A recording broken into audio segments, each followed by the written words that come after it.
Man, let's just start the podcast like that, man. I'm sure this stuff is recording properly. Because today I'm not even feeling myself. I'm just like literally under the weather. Like literally under the weather because it's been raining for like 24 fucking hours non-stop. And coming from a place where it rains mostly all the time, this rain has been kind of, I don't know if it's because I'm kind of getting older or something. I don't know if it's because I'm being I've not really experienced heavy rain for a very long time now, but this rain has been like just fucking up my vibes, and I've just been so fucking under the weather, and I've just been besides myself lately. So today's episode is not going to be as I hope it's as fun as I hope you find it as fun as it usually is. But today's episode is just kind of somehow. Today's episode is, I mean, there's something I even really want to talk about. Like I really want to talk about, but I'm not going to talk about it today. I think I'm going to talk about it next week because first of all, I have no blunts to smoke. Secondly, I'm under the weather, and thirdly, bro, there's sometimes that you want to do something, right? Like there's sometimes that you just really, like they always say the spirit is willing but the body is weak. Like right now my body is just fucking weak, and I can't really engage, but I have to.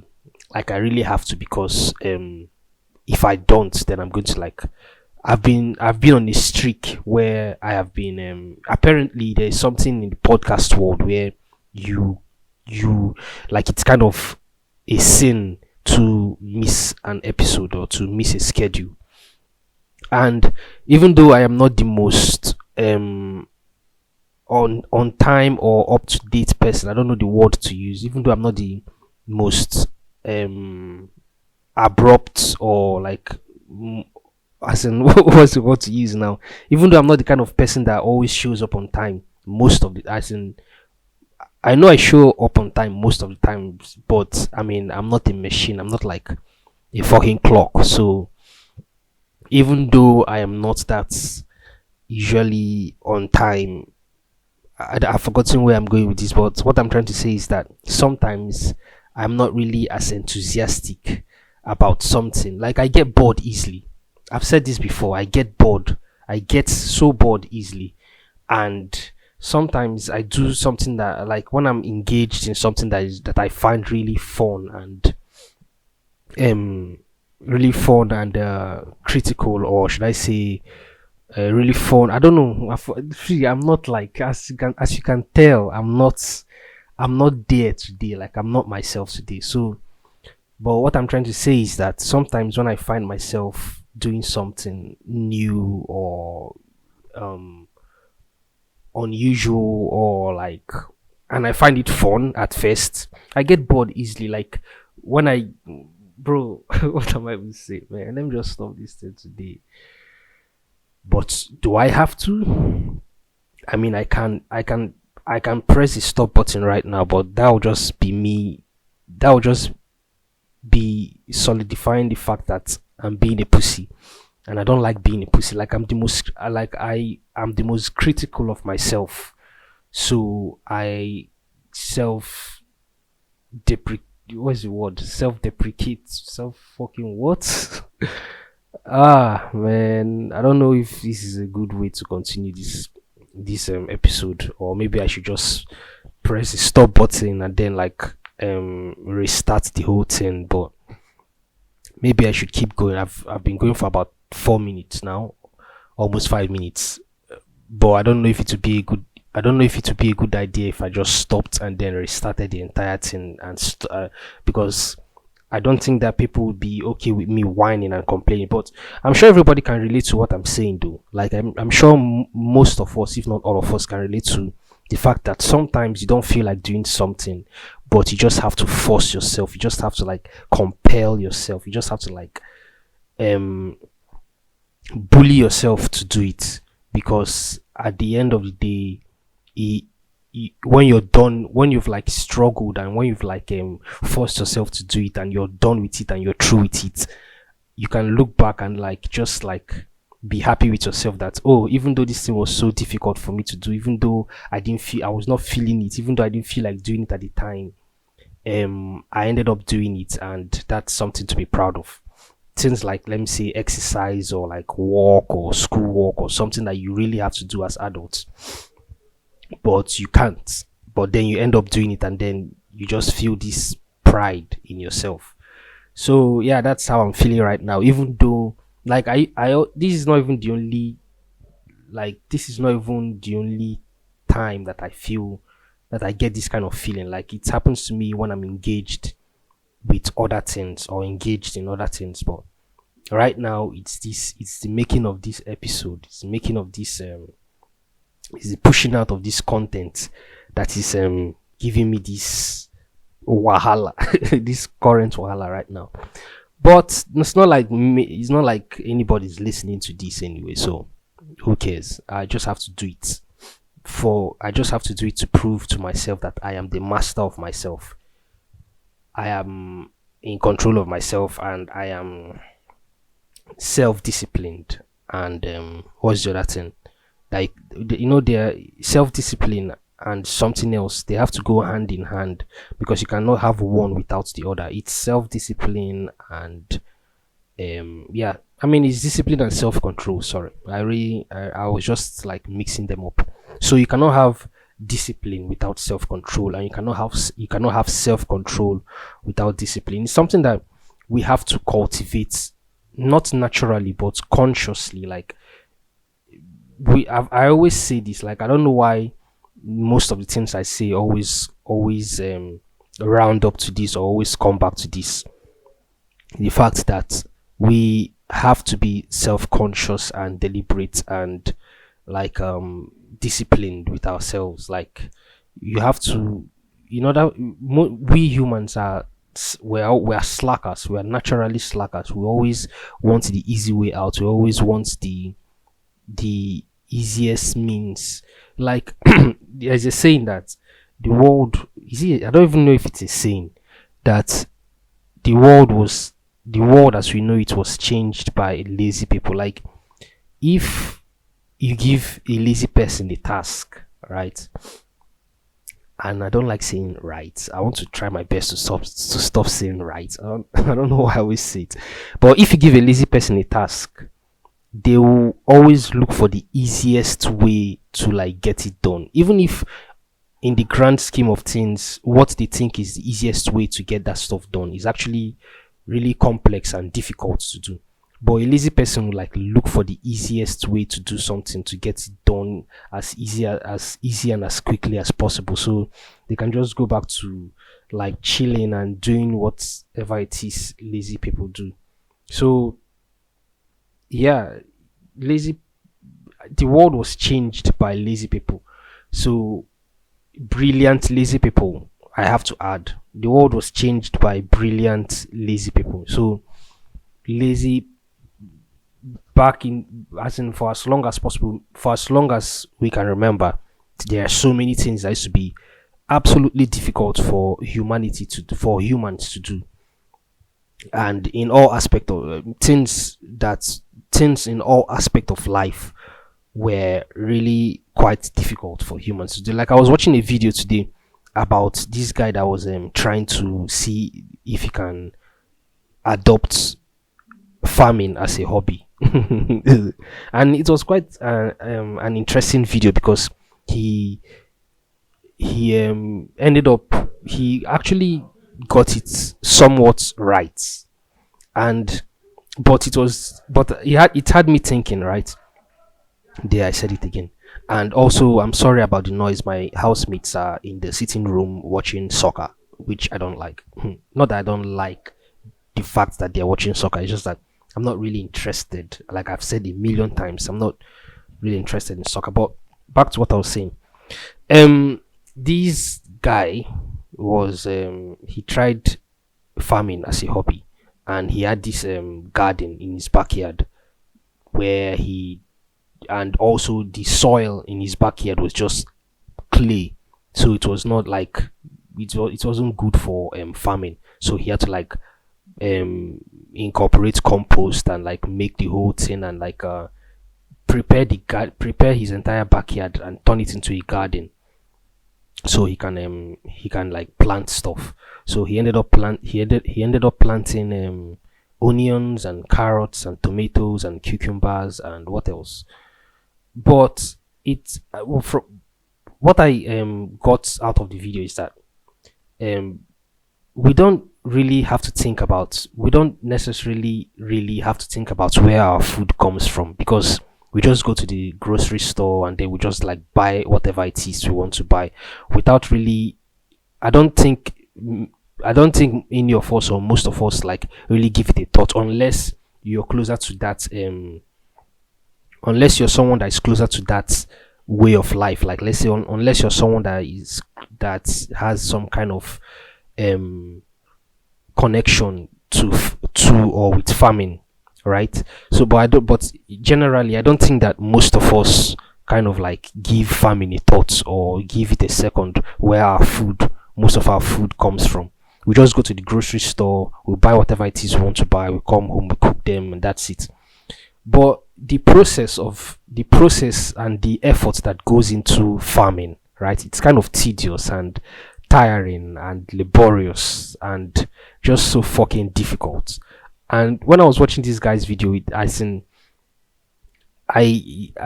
came to that realization that, wow, really, because he had to like deal. Who knew that slugs were fucking assholes? Who knew that slugs and snails were fucking assholes? Right? He had to like deal with. I don't know if I'm sounding ignorant, or I don't know. I don't know if I'm sounding fucking ignorant right now, that I didn't know that these things um were eaten, right? I don't know if I'm sounding ignorant, but who knew that slugs and snails, and who knew that as in he had to like deal with the fact that slugs were eating these fucking tomatoes and cucumbers and stuff. So it just shows how privileged we are, and it also shows how far we have come, right? Like, if you can think of how difficult it must have been way back then, as to how farming used to be, like like I was even thinking, right? Okay, the potatoes he ended up harvesting, because he actually harvested quite a lot of potatoes, we are actually really small, right? Really tiny potatoes. And at the end of the day, when he like calculated everything, the onions, the carrots, the tomatoes, the potatoes, everything, when he ended up calculating how much like he spent on the garden and how much the entire like collection of produce that he harvested was, it's as in he ended up losing money.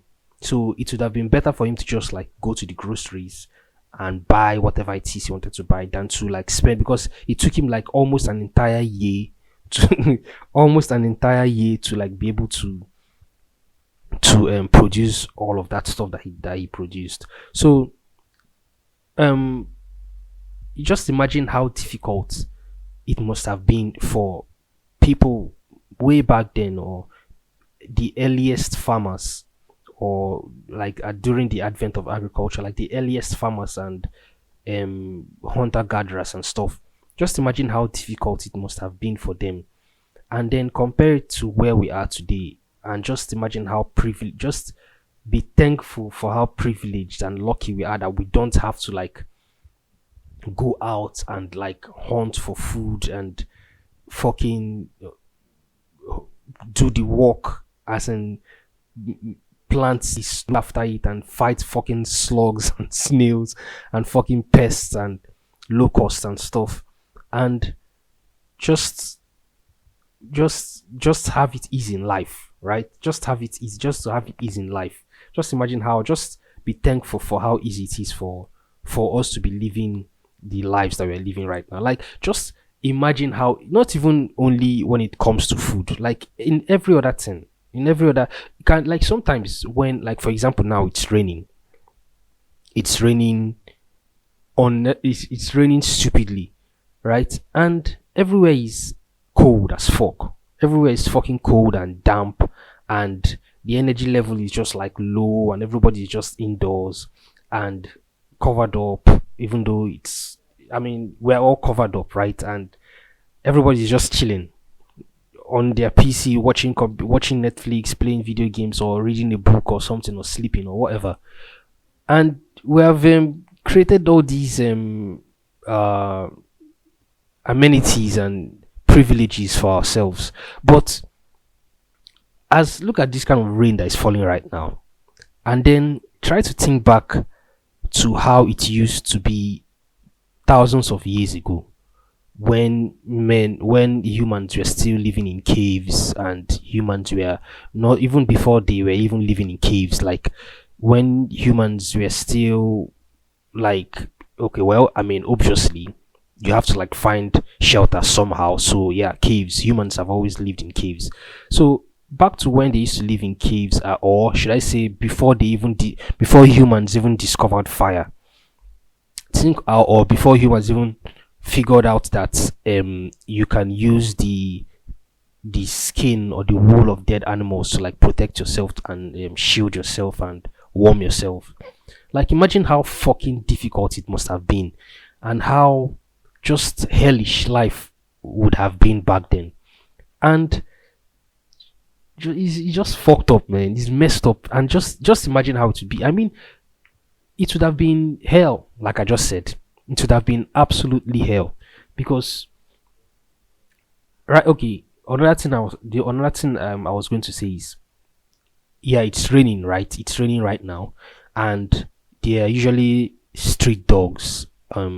And I usually feel sorry for them, because I always ask myself, like, all these street dogs and cats, like, where would they find shelter? Like, and you know, the temperature is like, yesterday the temperature was 13 degrees. I know it's not as cold as wherever, as I know it's not as cold as some other places. Even let's say somewhere like Ukraine, where there is a war going on, and the soldiers, the attire of the soldiers are, they usually put on like thick clothes, right, because of how cold it is. So how about the pets, like the dogs and the cats and whatever, in those areas? Like, how do they survive? And like, how life must be unbearably difficult for them, right? Because it's just kind of fucked up. That's basically what I'm saying. It's just kind of fucked up. The weather, the condition, like, you have to like, I'm talking about how life must have been thousands of years ago right now. I'm not talking about Ukraine at the moment. I'm right now talking about how life must have been for the early man thousands of years ago, where, and again, they were not as should I say, informed as we currently are today. So if it was raining back then, and they were like hauled up in a cave, and like without any fire, just or without any clothes, or not anything to like warm them up, and yet, and also coupled with the fact that the lightning and thunder would have like made them so fucking scared. So you're just fucking hellish. So that have been fun. Like, okay, I've had this idea. I know that I keep jumping. Like, I started talking about something, and then I jumped to another thing, and then that thing made me jump to something else, and then that something else made me jump to something else again, and now this other something else is now making me to jump to something else again. So that's just how my conversations and my rants usually go. So what I want to say now is that I've always had this movie idea. I don't know if I've talked about it before, but I've always had this movie idea where, kind of like a time traveler who is an observer, goes back in time, and then, or brings someone who lived in the past to the future, and then the theme of every episode of the, it's not like a movie, but it's more like a TV show. So the theme or narrative of every episode would be like, they will bring someone who lived in the past, and then bring them to the future, so that that person would see how what used to be particularly difficult for them in the past is now like is now more or less a no-brainer for us in the future. Like for example, now there's this thing I always think about. Like you know how when you know how like when you're let's say you're with a girl and you're let's say you're just chilling with a girl, whatever, and uh sex comes up and now you're having sex, right?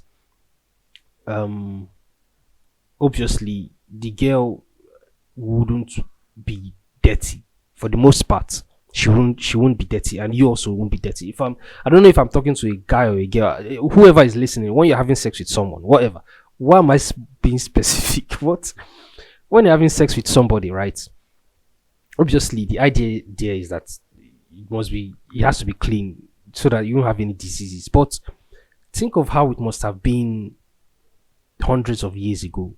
Like right now, we have body sprays, we have perfumes, we have like deodorants, we bathe every day, we have like good soaps, we have skincare products to like keep our skin supple and to smell nice and to smell fresh. But the average person, the average person has access to all these amenities, right? The average person.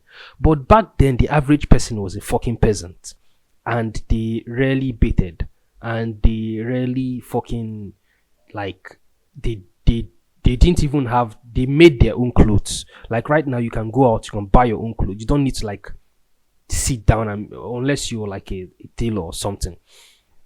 You don't need to most of us don't need to like make our own clothes by ourselves. But back then the idea of going out to buy your clothes was not did not exist. So many people made their own clothes and many people didn't have more than two clothes, believe it or not. Like many people didn't have more than two clothes.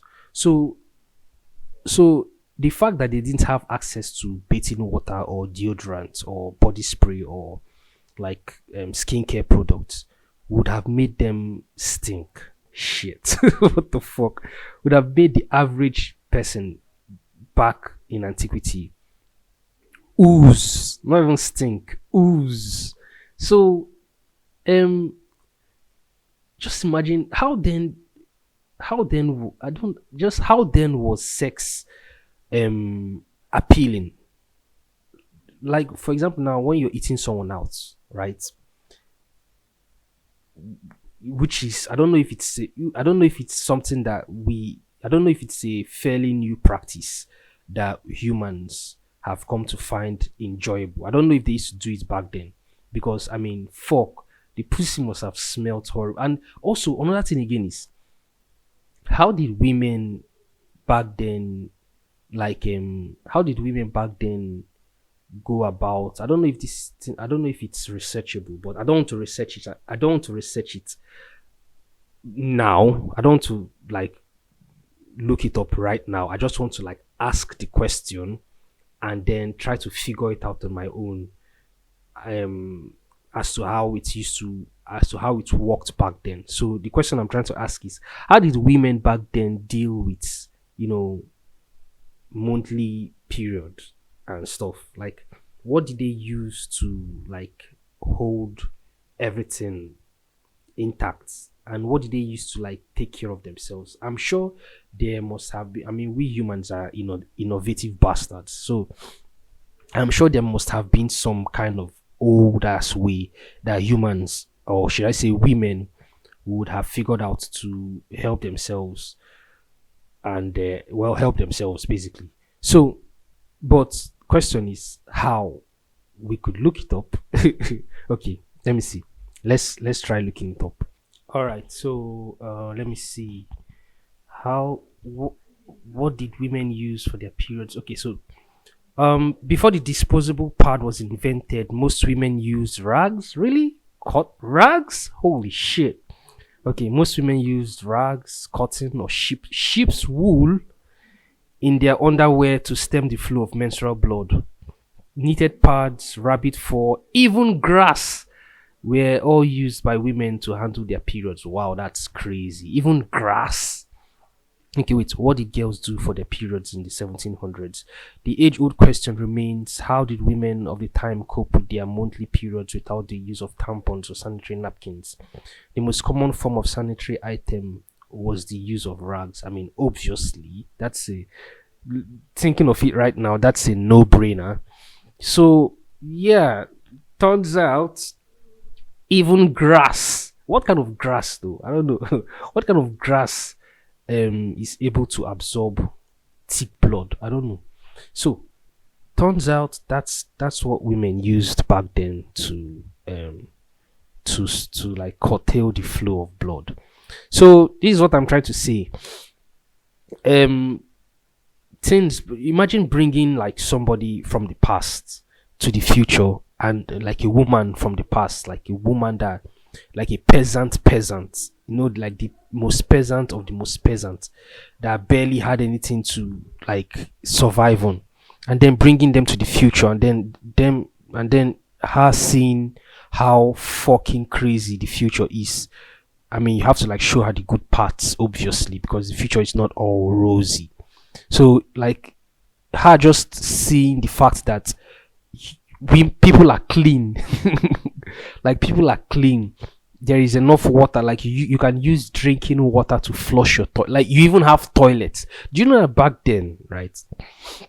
Bro, stop saying right. Come on now, that's weird. Back then, going to toilet was a communal. Oh, I don't even know how to say the word. Whoa, bro. Going to toilet was a communal, bro. Shit. It was a communal thing. See, I just realized I'm not someone that talks a lot. Like I'm a very reticent, quiet person. And so most of the conversations I have are had in my head. 90% of the conversations I have are had in my head. And so words are easily said in your head than pronounced. I don't know if anybody else has noticed that. So this word I'm trying to pronounce now is, I can say it perfectly in my head, but to say it out with my like mouth is just kind of odd, because I'm not the kind of person, like for example, when I listen to people who are very very outspoken, and like for example, when you're listening to someone like Jordan Peterson talk, or should I say Neil deGrasse Tyson, or most of these intellectuals that people listen to these days, when you listen to them talk and then hear them use vocabularies that you've never heard before, and it feels so kind of, not even kind of, it feels kind of cool, right? I always ask myself, like, when did they have the time to like learn all these words? I know I cannot say I read as much books as Jordan Peterson or Neil deGrasse Tyson, or like or any of all these other intellectuals, but I do read a lot of books. But um I don't think I pick up as much vocabs from the books, or as much unusual words, even though I love words, unusual words from the books that I read. So, but then when you hear them talk, and you hear how fluent and effortless like they say these words, it's kind of impressive. But for someone who doesn't talk a lot like me, for someone who doesn't communicate with, like most of the time I'm by myself, and when I am doing the communication, it's either through text, that's it. And then when I have to like actually talk to people, most of my conversations with people are quite informal. So I'm not usually engaged in like public debates or public discussions where you have to like be precise and concise with your words and stuff like that. So I just realized and figured out and discovered that words are quite difficult to pronounce. As in, I just discovered when I started this podcasting that words are quite difficult to pronounce, because I I never assumed, or I never thought that the way I say them in my head would be different from the way I say them with my mouth. So back to the stuff I'm talking about. Taking a shit back then used to be a communal thing. It's still difficult for me to say. So even like everybody will like gather in a hall, like a shitting hall, and then they will take their sheets together, and then they had this kind of like I don't know if like when you I don't know if you've seen this kind of I don't know, it's like a rag. Let's just imagine a rag tied to a stick, like a wet rag tied to a stick. Oh Jesus Christ! People were disgusting back then. Oh God! Just imagine a wet rag tied to a stick, and then when they're done, when someone is done taking a shit, he will like dip, like if the rag is not even wet enough, like there's a kind of a bucket or like a well or something where they'll dip the wet rag and then like use it to clean their butts, and then they'll pass it to the next person. Oh God. How did we survive? Like sometimes I ask myself, how did we humans survive? Like how did we survive? They'll pass it to the next person, and then the next person will like dip it into the same well or the same bucket and then use it to clean his own ass. The only person that does not clean his own ass is the king. So okay, listen, I'm not generalizing, like I'm not saying that this is how everyone in the entire world used to like wipe their asses back then. I'm just talking about this is what I've read from how they used to do it in Europe. I don't know. I'm sure like say let's say back in Africa we used we used like leaves and stuff to like wipe our asses, even till now. Like I don't know if you've ever, I don't know, see there's something that we don't talk about enough, and that is taking a shit in the bush.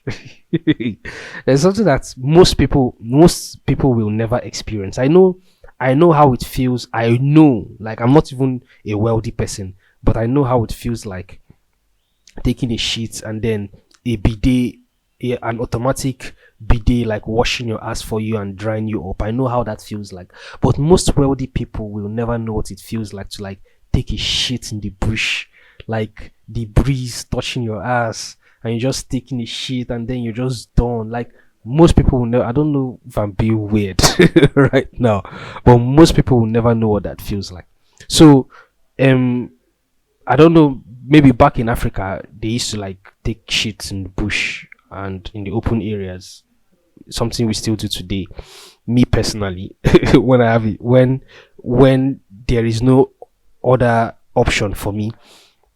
So, but what I'm talking about is how, from what I've read, how they used to do it back in Europe. So the only person that didn't clean his ass by himself was the king. So he had his own personal ass cleaner who still used the same fucking wet rag tied to a stick to like clean the fucking king's ass.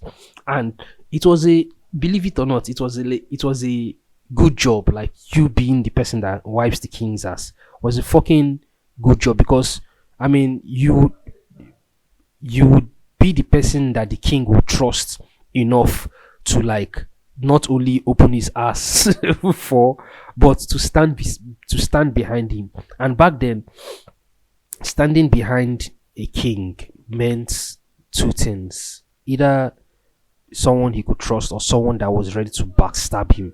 So I mean that's where the term backstabbing comes from, right? So I said right again. So yeah, if you were the one that cleaned the king's ass, you were someone that the king trusted. He trusted an entire lot to do that. So this is how these people used to live back then. And so bringing a woman from antiquity to the modern to the modern age, and her seeing that not only we have things that automatically make our shit disappear with clean water, if I might add, and also not only do we bathe every day, we don't need to go to the stream, to the rivers, where there is the potential of us being eaten by crocodiles or fucked up by hippopotamuses or like raped by some deranged maniac or something that happens. We have our own private rooms where we like bathe, and we don't need to like we like the water comes down from heaven. Basically, this is how I'm assuming someone from like the 1700s or the 1600s would interpret showers.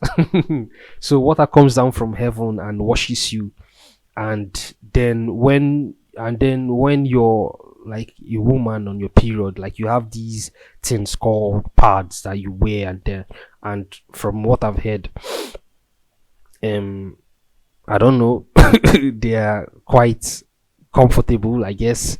I don't know. So this is what I'm assuming somebody from antiquity, a woman from antiquity would this is what I'm assuming, this is how I'm assuming she would interpret um the life that we are currently living.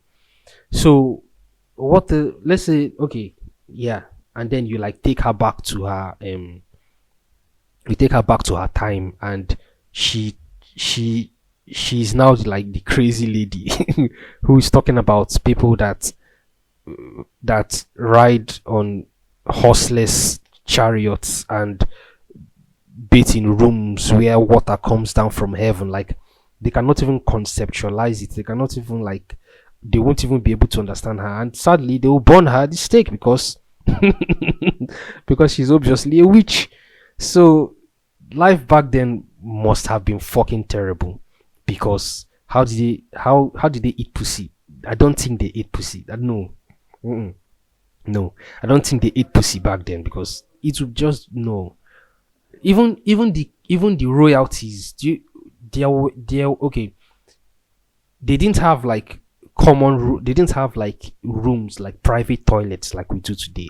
So back then, royalties, like let's say princesses, would have like buckets by their bedside where they like where they like pissing every night, and then they have servants every morning that take the buckets out and like throw it in the street or something. They didn't have like private toilets. They didn't have they didn't have most of the amenities that we have today that we take for granted. So life back then must have been hell, must have been fucking weird. And for someone from back then to just have a glimpse of how we're living today, that we can back to circle back to my initial initial thoughts or whatever. You don't have to, like, most of us actually don't have to hunt or farm for our own food. Like you can just like there's a imagine like imagine taking just imagine taking someone again, like some random person that was finding it difficult to hunt or to like farm or to whatever. Just imagine taking some random person from the past and bringing them into the future, and then like dropping them in somewhere like Target, or for people living in Cyprus, Lema or something, and telling them that this place that you are, like, what everything that you're seeing here is just food. Like imagine bringing someone from the past, like a hunter from the past, and then taking him to a butcher and then showing him the various kinds of meat that is just littered everywhere, that anybody can just come and pick. And there's something called buying. There's something called money that we can exchange this giant piece of meat for, or food, or like milk, or vegetables, or anything that you can think of. Their mind will be literally blown. Like I'm sure, forget the fact that the bacteria that we are carrying right now that are harmless to us would literally kill anybody that we encounter in the past. Forget that fact. But them seeing the way that we live right now,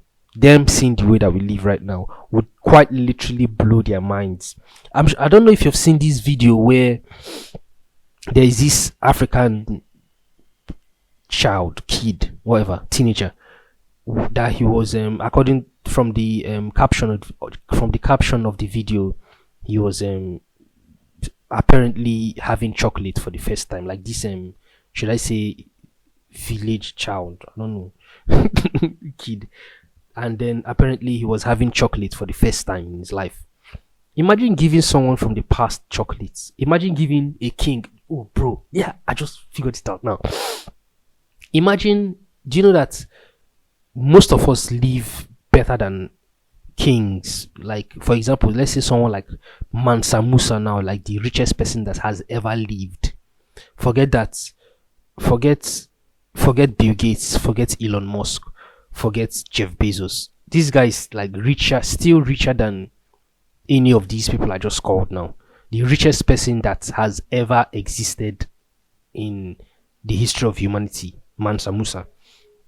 Yet, most of us are living better lives than he did. I mean, this is someone that went to Egypt and crippled the economy of Egypt with the amount of gold that he gave out and spent.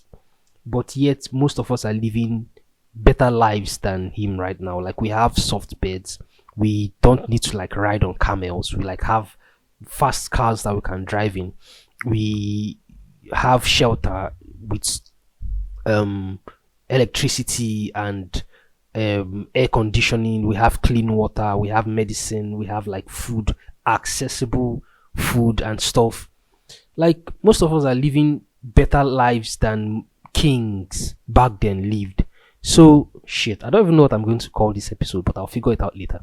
So anyway, most of us are living way better lives than any king. So imagine bringing a king from back then, a king like an actual king from back then, into our present reality.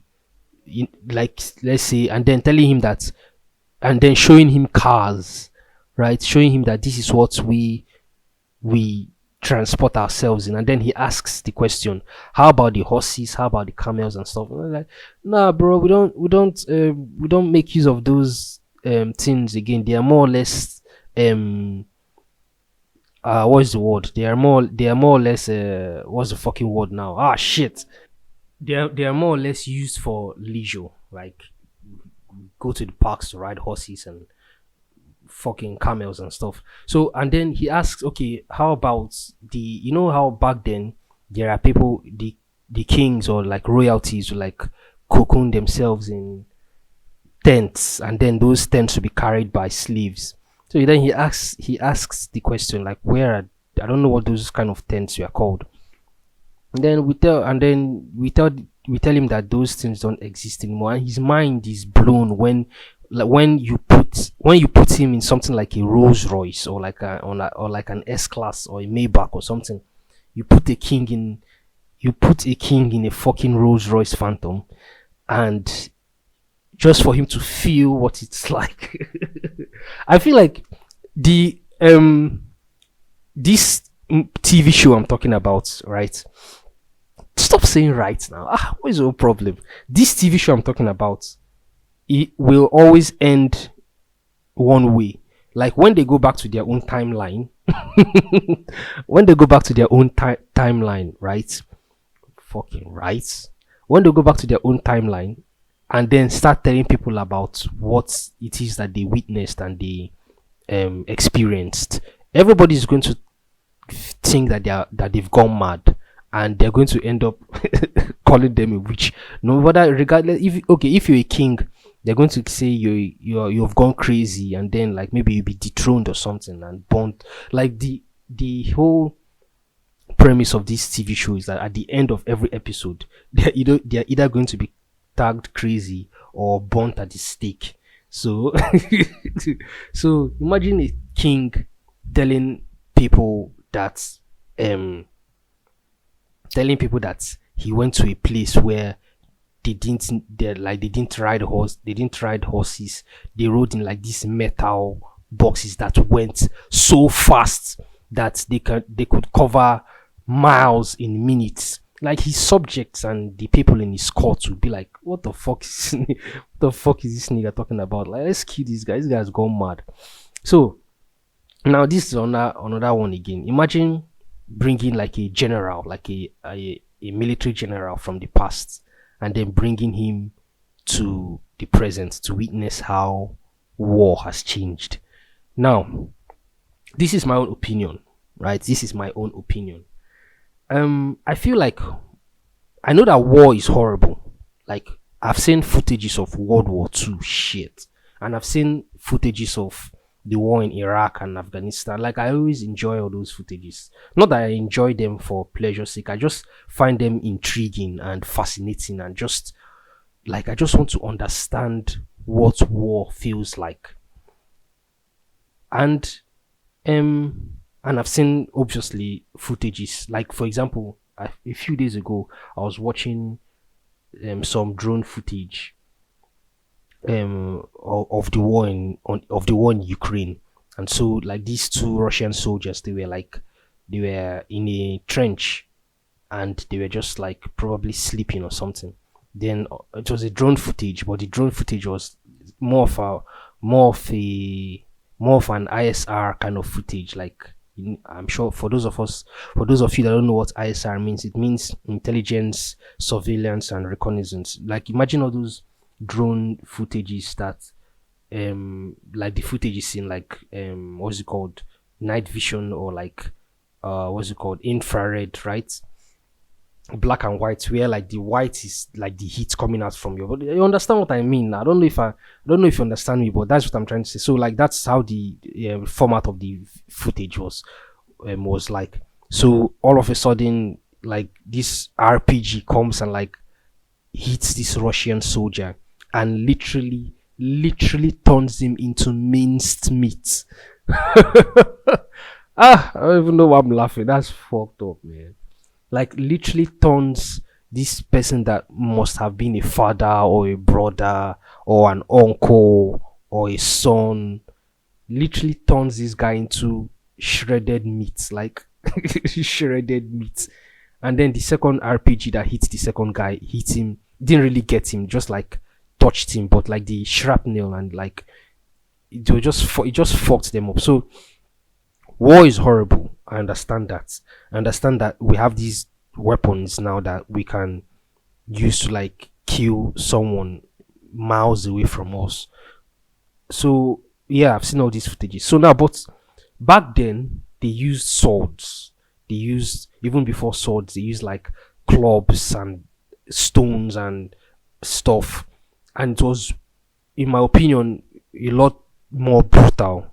A lot more brutal, because imagine hacking somebody with a sword. Imagine like cutting. And I'm sure most of us have seen medieval movies where war scenes in medieval movies where like there's a fight going on. I'm sure you can understand how brutal it is, right? So now bringing a military general from the past and showing him what modern warfare is like. That's it's going to be, imagine, okay, let's imagine that we're a military general from the past, and seeing that war is no longer fought with swords and shields and clubs and arrows. War is now fought like someone in Arizona can like kill somebody in Afghanistan with a predator drone. Like you can snipe someone. Like I think the world record for the longest sniper kill is like, is it 10 miles? Imagine sniping somebody from 10 miles away. So imagine what he's going to feel like. Imagine how he's going to think. I'm sure, first of all, he's going to feel like, he's going to think that humans have become pussies, humans have chickened out or something, that we now have to like fight our enemies from a mile away. So no more like, there's no more engaging like face to face combat. You understand, something like that. So that is what I'm assuming he's going to presume that humans have become. So what else? Yeah, so that's what he's going to think, that we fight our battles now with tanks. I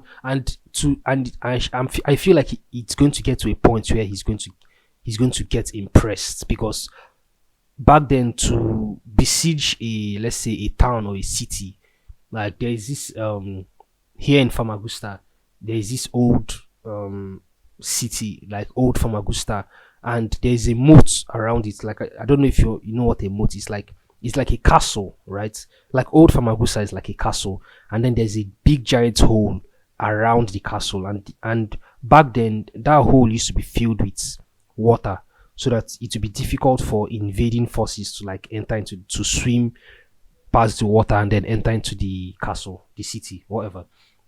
So then they had to like invent catapults with flaming catapults that will like that they'll shoot into the city. So I'm sure he's going to be impressed with our tanks and our rockets and our missiles and our helicopters and our fucking RPGs and stuff. I'm sure he's going to be quite impressed with that, and just how tactical modern warfare has become. I'm sure he's going to be impressed. And then, and then at the end of the episode, you take him back to his to his own timeline, and now he has to start. He has to. He's going to be one of the people that you bring to the future that will try to replicate what he has seen, what he has seen in the future. Like he's going to try to explain to his men, and then try to make them replicate whatever it is that he saw in the future. But they're going to, at the end of the day, call him crazy, and then they're going to like hang him. So yeah, we humans have it way easy. We humans have it way easy right now. And even though life is still difficult for so many of us, but to put it in perspective and to compare ourselves to people that lived in the past, like we have it way easy. And yeah, that's all I'm trying to say. We have it just way easy, and we should be thankful for it, that we don't have to go out and fight bears and hunt for food and hunt for berries and stuff like that. We just have our food. Like the reason why I want to end right now is because I have to go downstairs and get the food that I ordered. So I just ordered food. So anyway, yeah, we have it way easy, and life is kind of worth living. So that's that about that. I really, this is not what I wanted to talk about today, but I'm just going to leave whatever it is I was going to talk about. I'm going to leave it for next week.